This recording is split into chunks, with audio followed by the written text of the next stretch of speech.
আসসালামু আলাইকুম। প্রিয় দর্শক, অন্য মঞ্চের আলাপচারিতায় আপনাদের সকলকে আমন্ত্রণ জানাচ্ছি। বাংলাদেশের রাজনীতিতে এখন আলোচনার অন্যতম কেন্দ্রে আছে ত্রয়োদশ জাতীয় সংসদ নির্বাচন।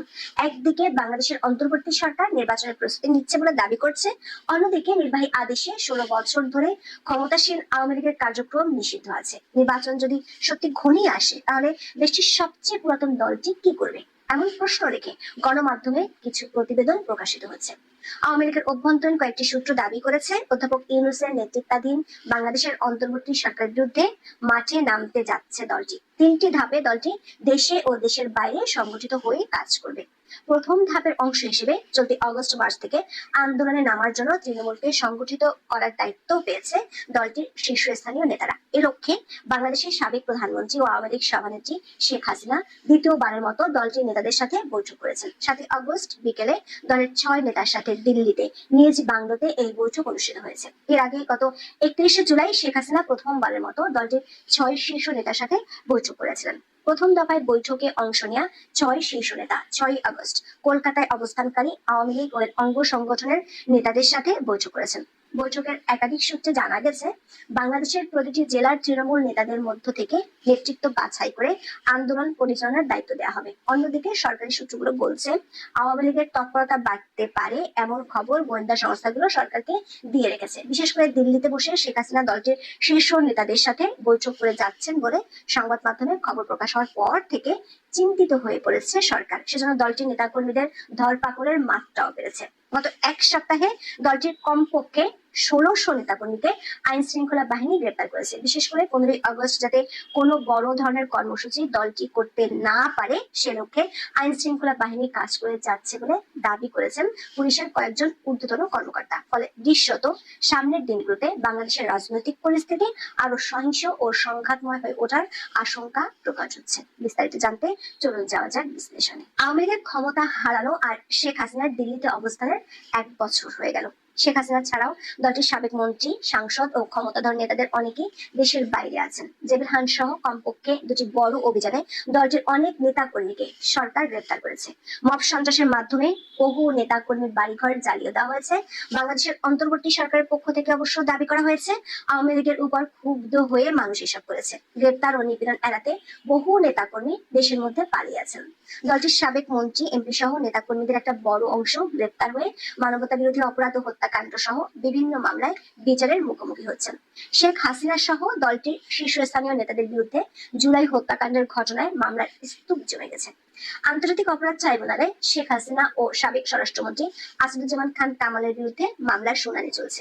এরই মধ্যে গত 10 মে সরকার নির্বাহী আদেশে দলটির কার্যক্রম নিষিদ্ধ করেছে। আগে আওয়ামী লীগ ও এর অঙ্গ সংগঠনগুলোর বিক্ষিপ্ত কিছু মিছিল চোখে পড়লেও 10 মের পর এগুলো কমে গেছে। দেশের ভেতরে কোনো অঞ্চলেই দলটি কোনো তৎপরতা নেই। গত 2 মাসে চোখেও পড়েনি কোনো তৎপরতা। দলটির তৎপরতা মূলত চলছে অনলাইন ভিত্তিক। সাবেক প্রধানমন্ত্রী নিয়মিতই দলটির অফিসিয়াল ফেসবুক পেজে অডিও বার্তা দিয়ে থাকেন। লাইভে দলটির তৃণমূলের নেতাকর্মীদের সাথে কথা বলেন। কিন্তু এক সময় দুর্দণ্ড প্রতাপশালী দলটি জুলাই আন্দোলনের পর কি তাহলে চুপসে গেল? এমন প্রশ্ন উঠছে সাম্প্রতিক সময়। বেশ কিছু গণমাধ্যমে প্রকাশিত প্রতিবেদনের প্রশ্ন তোলা হয়েছে, দলটির ভবিষ্যৎ কি?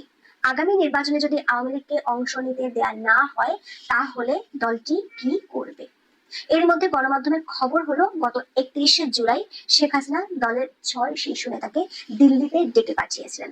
এই 6 জনই বর্তমানে ভারতে আছেন। তাদের সাথে ওই দিন 4.5 ঘন্টা বৈঠকের পর বেশ কিছু নির্দেশনা দিয়েছেন।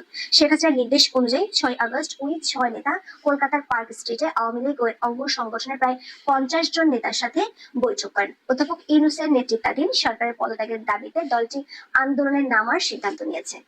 3টি ধাপে দলটি আন্দোলনের কর্মসূচি হাতে নিয়েছে। প্রথম ধাপ হলো বাংলাদেশে ছড়িয়ে ছিটিয়ে থাকা তৃণমূলকে সংগঠিত করা। বৈঠকে উপস্থিত 50 জন নেতাকে নিজ নিজ এলাকায় নিজেদের তৃণমূলকে সংগঠিত করার দায়িত্ব দেওয়া হয়েছে। যেসব নেতা দেশে আছেন তাদের মধ্য থেকে নেতৃত্ব বাছাইয়ের নির্দেশনা দেওয়া হয়েছে। যেহেতু সরকারের পক্ষ থেকে নির্বাচনের কথা বলা হয়েছে, তাই দলটির আন্দোলনের দাবি হবে no Awami League no election, মানে আওয়ামী লীগ ছাড়া কোনো নির্বাচন যাতে না হয় সেজন্য দলটি সর্বশক্তি দিয়ে আন্দোলনে যাওয়ার পরিকল্পনা করছে, এমনটাই দাবি করেছেন দলের কয়েকজন নেতা। অবশ্য দলটির এখন যে অবস্থা, তাতে দলটি আদৌ সংগঠিত হয়ে আন্দোলন করতে পারবে কিনা এমন প্রশ্ন উঠতে পারে।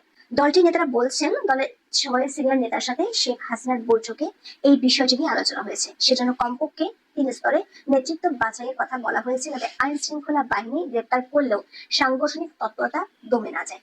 এদিকে 7ই আগস্ট দ্বিতীয় দফায় শেখ হাসিনা দিল্লিতে তার বাংলোতে আওয়ামী লীগের আরো 6 নেতাকে বৈঠক করতে ডেকেছেন। এই 6 নেতা হলেন সাবেক শিক্ষামন্ত্রী ব্যারিস্টার মহিবুল হাসান চৌধুরী নভেল, সাবেক সংসদ সদস্য আলাউদ্দিন নাসিম, ইলিয়াস মোল্লা, নাইম রাজ্জাক এবং ডক্টর সেলিম মাহমুদ। আগের বৈঠকের মতোই এই বৈঠকে সাবেক প্রধানমন্ত্রী শেখ হাসিনা এই 6 নেতাকেও বর্তমান পরিস্থিতিতে করণীয় সম্পর্কে বেশ কিছু নির্দেশনা দিয়েছেন। এই বৈঠকে দেশের প্রতিটি বিভাগে দেশের অবস্থানকারীদের মধ্য থেকে যোগ্যদের নেতৃত্ব দেওয়ার বিষয় নিয়ে আলোচনা হয়েছে। বিবিসি বাংলার এক খবরে বলা হয়েছে, আওয়ামী লীগ গত বছর আগস্টে সরকারের পতনের ঘটনাকে ষড়যন্ত্র তত্ত্ব হিসেবে প্রতিষ্ঠার কৌশল নিয়ে ঘুরে দাঁড়াতে চাইছে। দলটির বক্তব্য হচ্ছে, দেশি বিদেশি ষড়যন্ত্রে শেখ হাসিনার সরকারকে উৎখাত করা হয়েছে। গত 1 বছরে দলটির বেশিরভাগ নেতাকর্মীর যোগাযোগ মূলত অনলাইনে, বিশেষ করে টেলিগ্রাম চ্যানেলে। ফলে দলটির নেতাকর্মীদের মধ্যে আস্থার সংকট দেখা দিয়েছে। দলের অনেকেই মনে করেন 76 বছরের আওয়ামী লীগ এবার সবচেয়ে বেশি সংকটে পড়েছে। দলের নেতাকর্মীদের চাঙ্গা করতে তৃণমূলের যোগাযোগ বাড়ানোর পাশাপাশি আন্তর্জাতিক ক্ষেত্রে যোগাযোগ বাড়াচ্ছে দলটি। দলটির পক্ষ থেকে আন্তর্জাতিক সংস্থা ও দেশগুলোর কাছে বার্তা পৌঁছে দিতে চায় যে গত বছরের জুলাই আগস্টে দলটির বিরুদ্ধে দেশি বিদেশি ষড়যন্ত্র হয়েছিল। এজন্য শেখ হাসিনা দলের কয়েকজন সিনিয়র নেতাকে দায়িত্ব দিয়েছেন। তৃতীয় ধাপে দলের নেতা কর্মীদের চাঙ্গা করতে শিগগিরই শেখ হাসিনা ভিডিও বার্তা দিতে পারেন বলে দাবি করেছেন দলটির কয়েকজন নেতা। অন্যদিকে সরকারি সূত্রগুলো বলছে, আওয়ামী লীগের তৎপরতা ঠেকানোর জন্য সরকারও বেশ সক্রিয়। 6 আগস্ট দৈনিক প্রথম আলোতে আইন উপদেষ্টা আসিফ নজরুলের সাক্ষাৎকার প্রকাশিত হয়। সেই সাক্ষাৎকারে তিনি কেন আওয়ামী লীগকে নিষিদ্ধ করা হয়েছে তার ব্যাখ্যা দিয়েছেন। তিনি বলেছেন, তার সরকারের সত্যি সত্যি আশঙ্কা আছে আওয়ামী লীগ নির্বাচন তো দূরের কথা, রাজনৈতিক মাঠে সক্রিয় থাকলে দেশে কোনো দিন নির্বাচন করা যাবে না, দেশ পরিচালনা করাই যাবে না। তিনি দাবি করেন, ইন্টেলিজেন্স রিপোর্ট আছে যে সরকারের বিরুদ্ধে আনসারের বিক্ষোভ সহ বিভিন্ন বিক্ষোভে আওয়ামী লীগের ইন্ধন ছিল। বেশ কিছু ক্রেডিবল এভিডেন্স বা বিশ্বাসযোগ্য প্রমাণ আছে। পুলিশের একাধিক সূত্র বলছে, ডেভিল হান্ট ও চিরুনি অভিযানে 2 দফায় আওয়ামী লীগের প্রায় 10,000 নেতাকর্মীকে গ্রেপ্তার করা হয়েছিল। মনে করা হয়েছিল দলটির শক্তি কমে গেছে, কিন্তু এনসিপির গোপালগঞ্জে সমাবেশকে ঘিরে দলটির শক্তি সম্পর্কে সরকারের নতুন ধারণা হয়েছে। গোপালগঞ্জে আইন শৃঙ্খলা বাহিনীর গুলিতে মানুষ মারা যাওয়া, অসংখ্য লোককে গ্রেপ্তার পর সরকার সমালোচনার শিকার হয়েছে। সেখানে 13টি মামলায় 15,000-এর বেশি আসামি করে গ্রেপ্তার অভিযান চালানো হয়েছে। গোপালগঞ্জে মোটামুটি ক্র্যাকডাউন চললেও গোয়েন্দার তথ্য হলো দক্ষিণবঙ্গের বেশ কয়েকটি জেলায় আওয়ামী লীগের এখনো শক্ত অবস্থান আছে। এমনকি ঢাকাতে দলটির কয়েকটি মিটিং এর খবর গোয়েন্দারা পেয়েছে। এরপর থেকে গোয়েন্দা তথ্যের ভিত্তিতে সারা দেশে আওয়ামী লীগ ও এর অঙ্গ সংগঠনগুলোর নেতাকর্মীদের গ্রেপ্তার চলছে। পুলিশ সদর দপ্তরের তথ্য অনুযায়ী আগস্ট মাসের প্রথম 5 দিনে সারা দেশে চলমান বিশেষ অভিযানে আওয়ামী লীগের 1,593 নেতাকর্মীকে গ্রেপ্তার করেছে পুলিশ। 15 আগস্টকে সামনে রেখে আওয়ামী লীগ যাতে কোনো অনুষ্ঠান বা তৎপরতা চালাতে না পারে, সেজন্য গ্রেপ্তার অভিযান চালিয়ে যাবে পুলিশ। আওয়ামী লীগের একটি সূত্র বলছে, দলের তৃণমূলের তৎপরতা বাড়ানোর পর আওয়ামী লীগ তার নির্বাচনী মিত্র মানে 14 দলকেও মাঠে নামার অনুরোধ করবে। লক্ষ্য হবে এই দলগুলোকে ছাড়া যাতে দেশে কোনো নির্বাচন না হয়। এখন এ পর্যন্ত সবাই ভালো। প্রফেসর নাজমুল হাসান কলিমুল্লাহর পরে কে? সাম্প্রতিক সময়ে তিনি গ্রেপ্তার হতে পারেন এ আশঙ্কা ব্যক্ত করেও তিনি প্রতিদিন যতগুলি গণমাধ্যম, ভার্চুয়াল মাধ্যমে তাকে অনুরোধ করা হয়েছে, সবখানি তার মুক্ত চিন্তায়, মুক্ত বিবেকে তিনি কথা বলেছেন এবং প্রতিটি প্রোগ্রামে তিনি বলেছেন যে কোনো সময় আমি গ্রেপ্তার হতে পারি এবং গ্রেপ্তার হওয়ার কি কারণ হতে পারে তাও তিনি ব্যাখ্যা করেছেন। বলেছেন, আমি স্পষ্ট কথা বলি, এটা শাসক দলের ভালো লাগছে না, তাই আমাকে তারা গ্রেপ্তার করতে পারে। যে মামলাটি তার বিরুদ্ধে হয়েছে সেই মামলা সম্পর্কে তিনি ব্যাখ্যা দিয়েছেন। আইনগতভাবে সেই মামলায় তাকে অভিযুক্ত করার কোনো সুযোগ নাই, তারপরেও মামলা করা হয়েছে, তাকে গ্রেপ্তার করা হবে। তিনি বলেছেন, আমাকে ভয় দেখিয়ে আমার কণ্ঠ রুদ্ধ করতে চায়, আমি যতক্ষণ বাইরে আছি ততক্ষণ আমি মুক্ত মানুষ হিসাবে কথা বলে যাব, আমাকে কেউ স্তব্ধ করতে পারবে না। আমার সঙ্গে ব্যক্তিগতভাবে নাজমুল হাসান কলিমুল্লাহর খুব ঘনিষ্ঠতা নেই। একাধিকবার বিভিন্ন টেলিভিশনে আমরা কথা বলেছি একসঙ্গে। একটা জিনিস তার ভিতরে দেখেছি, স্পষ্টবাদিতা এবং মুক্ত চিন্তা পোষণ করেন। আওয়ামী লীগ সরকার আমলে তিনি বিশ্ববিদ্যালয়ের ভাইস চ্যান্সেলর নিযুক্ত হয়েছিলেন। সঙ্গত কারণেই বলা যায় আওয়ামী লীগ তাকে গুরুত্বপূর্ণ একটি জায়গা দিয়েছিলেন। অথচ সেই সরকার আমলে সেই সরকারের শিক্ষামন্ত্রীর বিরুদ্ধে প্রেস কনফারেন্স করে গুরুতর অভিযোগ এনেছিলেন তিনি। এর কারণে তার বিরুদ্ধে মামলা হয়েছে, সেই মামলা তিনি মোকাবেলা করেছেন। তিনি সারেন্ডার করেন নাই, আত্মসমর্পণ করেন নাই। মুক্ত চিন্তার মানুষদের কণ্ঠ রুদ্ধ করার জন্য বর্তমান সরকার একের পর এক বিভিন্ন রকম কার্যক্রম চালাচ্ছে। কামাল পাশা চৌধুরী গণজাগরণ মঞ্চের অন্যতম সংগঠক, যিনি ৭১-এর ঘাতক দালালদের বিচার চেয়ে সোচ্চার ছিলেন, অন্য কোনো কিছুতে জড়িত না, তিনি কোনো আওয়ামী লীগ করেন না, অন্য কোনো দল করেন না, সরকারের কোনো গুরুত্বপূর্ণ পদে ছিলেন না, তাকে গ্রেপ্তার করে নিয়ে যাওয়া হয়েছে। সর্বজন শ্রেষ্ঠ ঢাকা বিশ্ববিদ্যালয়ের শিক্ষক, বাংলাদেশের খ্যাতিমান অর্থনীতিবিদ প্রফেসর আবুল বারাকাতকে গ্রেপ্তার করে নিয়ে যাওয়া হলো। প্রখ্যাত সাংবাদিক এবং যুদ্ধাপরাধীদের বিচারের জন্য সোচ্চার ছিলেন শাহরিয়ার কবির, তাকে গ্রেপ্তার করে এমন অবস্থা তিনি এখন আর চলতে পারেন না, কারাগারের ভিতরে তিনি। একজন অবসরপ্রাপ্ত অ্যাপিল ডিভিশনের বিচারপতি শামসুদ্দিন চৌধুরী মানিক, তিনি কোনো দল করেন না, তার মুক্ত মারা কথা বলেন, তাকে গ্রেপ্তার করে যেভাবে কোর্ট অঙ্গনে চরমভাবে শারীরিকভাবে লাঞ্ছিত করা হয়েছিল যে তার সার্জিক্যাল ট্রিটমেন্টের প্রয়োজন হয়েছে। মহান মুক্তিযুদ্ধে গুরুত্বপূর্ণ ভূমিকা পালন করা এবং একটা সেক্টরের ডেপুটি সেক্টর কমান্ডার ছিলেন, অশীতিপর বৃদ্ধ, বারবার নির্বাচিত এমপি চট্টগ্রামের ইঞ্জিনিয়ার মোশাররফ হোসেন এখন মরণ শয্যায় এমন অবস্থায় আছেন। বীর মুক্তিযোদ্ধা এবং 7 বার নির্বাচিত হওয়া জাতীয় সংসদ সদস্য, শ্রমিকদের অত্যন্ত প্রিয় মানুষ শাহজাহান খান হৃদরোগে আক্রান্ত হওয়ার পরেও তার প্রপার ট্রিটমেন্ট না দিয়ে তাকে কারাগারে পাঠিয়ে দেওয়া হয়েছে। আওয়ামী লীগ করেন না, কিন্তু বাংলাদেশের রাজনীতিতে অসামান্য অবদান রাখা 80-র ঊর্ধ্ববয়স্ক ওয়ার্কার্স পার্টির সভাপতি, সাবেক মন্ত্রী, সাবেক এমপি, যার পারিবারিকভাবে বর্ণাঢ্য অতীত রয়েছে, রাশেদ খান মেনন, তার 2 হাত পিছনে নিয়ে হ্যান্ডকাপ দিয়ে গ্রেপ্তার এবং প্রতিনিয়ত রিমান্ডে নেওয়া হচ্ছে। মহান মুক্তিযুদ্ধের বীর সেনানী এবং স্বাধীনতা মুক্তিযুদ্ধের পক্ষে অত্যন্ত সাহসী মানুষ জাতীয় সমাজতান্ত্রিক দল জাসদের সভাপতি হাসানুল হক ইনুকে কোর্টে নেওয়া হয়, সেখানে তাকে শারীরিকভাবে লাঞ্ছিত করা হয়। একের পর তো এগুলো চলছে। শিক্ষক, সাহিত্যিক, বুদ্ধিজীবী কেউ আর এখন নিরাপদ নয়। জাতীয় প্রেস ক্লাবের নির্বাচিত সাধারণ সম্পাদক, ভোরের কাগজের সম্পাদক শ্যামল দত্ত, সাংবাদিকদের সম্পাদকদের প্রতিষ্ঠান এডিটর্স গিল্ডের সভাপতি, ৭১ টেলিভিশনের ব্যবস্থাপনা পরিচালক মোজাম্মেল বাবু, দেশের খ্যাতিমান সাংবাদিক ফারজানা রূপা, শাকিল আহমেদ, তারা কারাগারে। আজ দেখলাম গাজীপুরে একজন সাংবাদিককে নির্মমভাবে মেরে ফেলা হয়েছে, আর একজনকে ভয়ঙ্কর ভাবে থেতলিয়ে দেওয়া হয়েছে।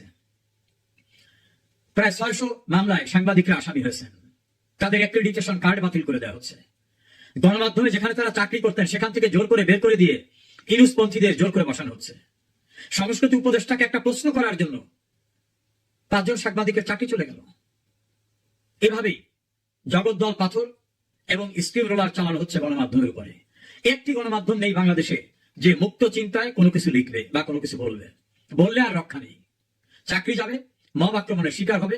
ফলে এই সকল টেলিভিশন এবং পত্রিকার মালিকরা তাদের অস্তিত্ব টিকিয়ে রাখার জন্য ফরমায়েশি কাগজ যেটা সাপ্লাই দেওয়া হচ্ছে সেই কাগজ থেকেই সংবাদ পরিবেশন করছেন।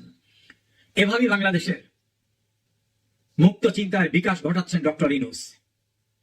অথচ শেখ হাসিনা সরকার আমলে এই ডক্টর ইউনূসের আইন উপদেষ্টা ইচ্ছা মতো টেলিভিশনে কথা বলতেন, ইচ্ছা মতো তার আর্টিকেল লিখতেন, যত ইচ্ছা তাই তিনি সমালোচনা করতেন, তার মতো আরো অনেকে করতেন।